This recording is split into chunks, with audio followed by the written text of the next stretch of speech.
Hi, my name's Phil. I like talking about politics. And after last week began with the Prime Minister denying that we had a supply chain crisis and ended up with him appointing someone to deal with the supply chain crisis, I'd like to discuss why the change from the government and what they expect their fixer to actually do. But first, if you'd like to be notified of daily news and politics, please subscribe to the channel and click the bell notification icon.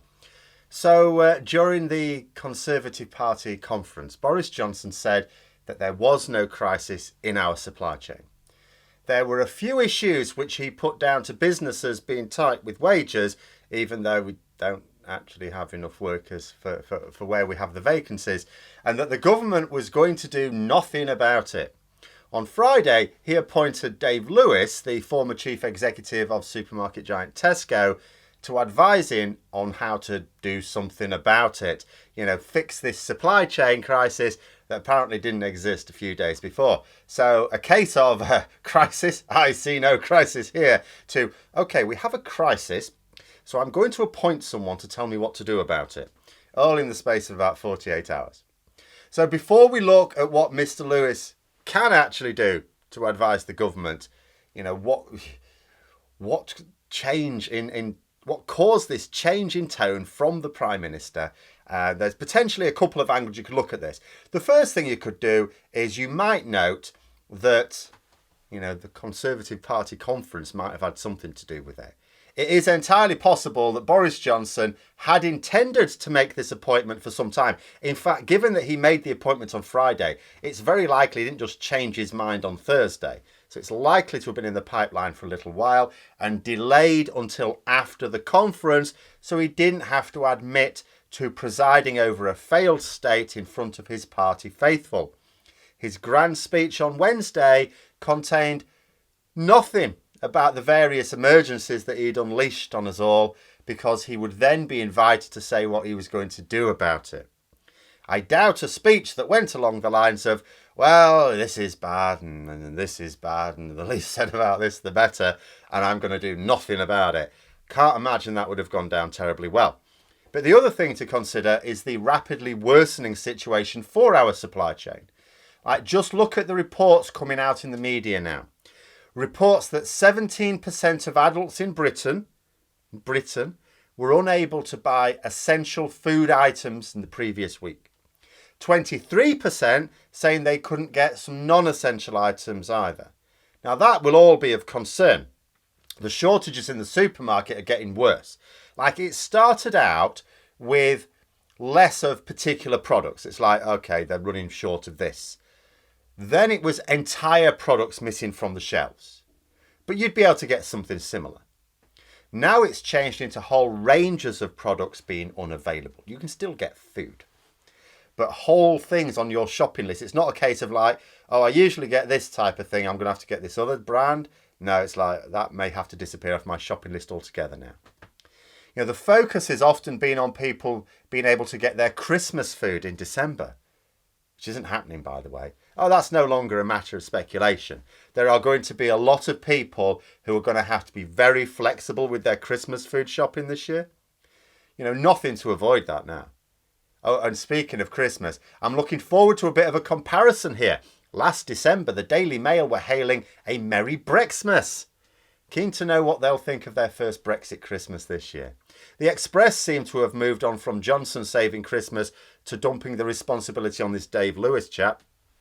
But Christmas is still some way off. My partner doesn't necessarily believe it. The Christmas stuff has already started coming out.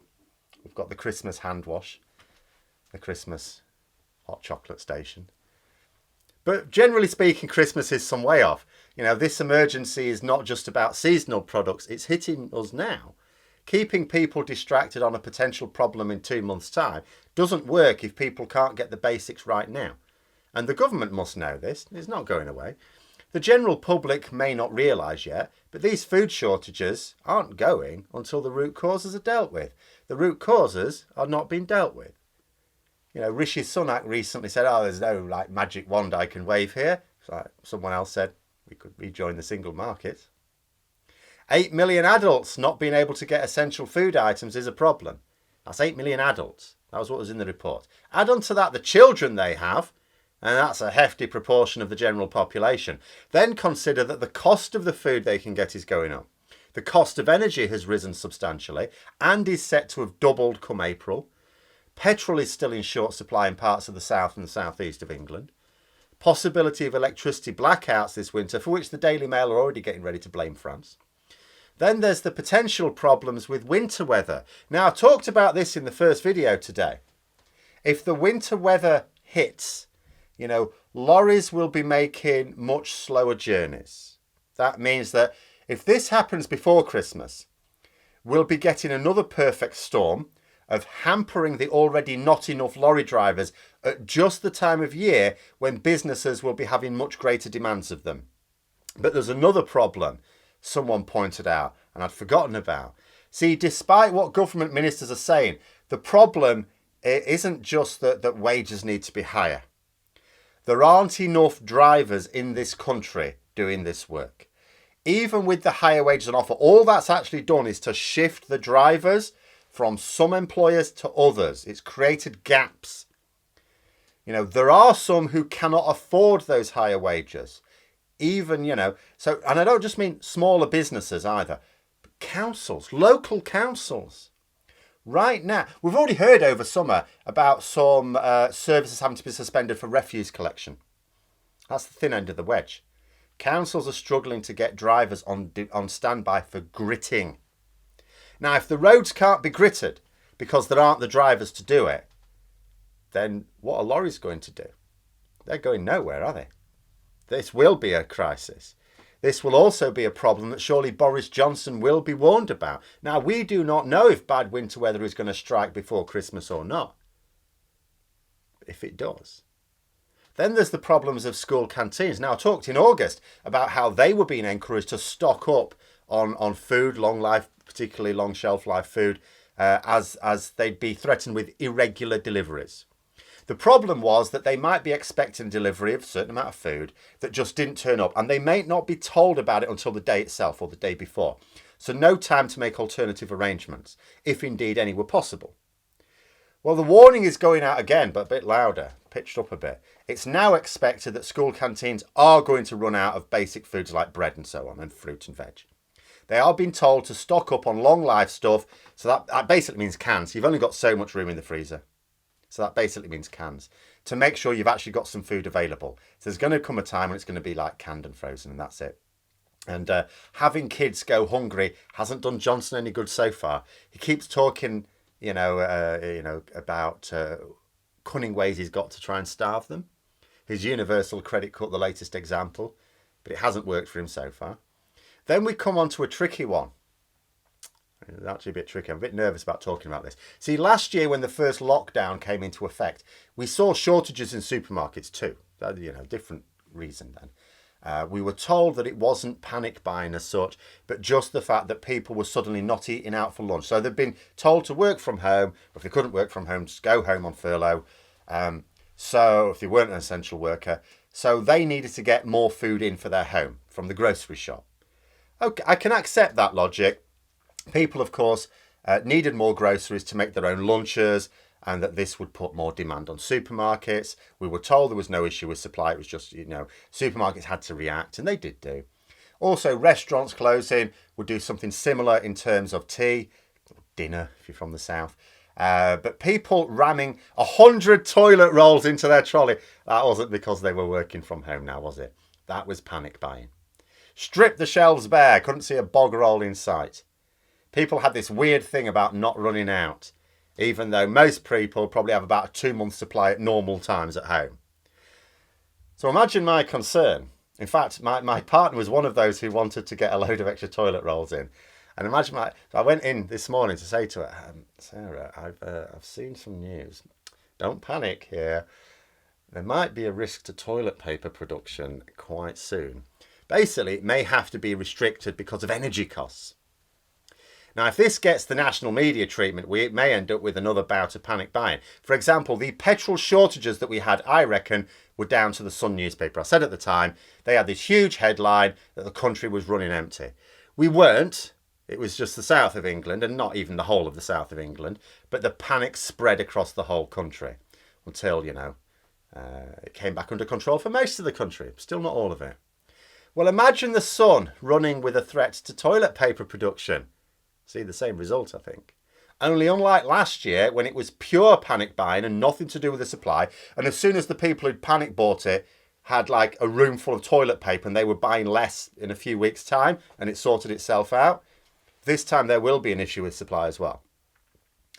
And people might not even panic buy for fear of running out, but maybe just to save money if there are concerns about toilet paper becoming more expensive.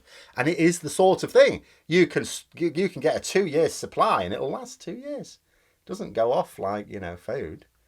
And people may do that. Oh, and for good measure, the problems will affect food packaging as well. So that's good, isn't it? That's nice to know we're going to have even more trouble getting food on the shelves soon.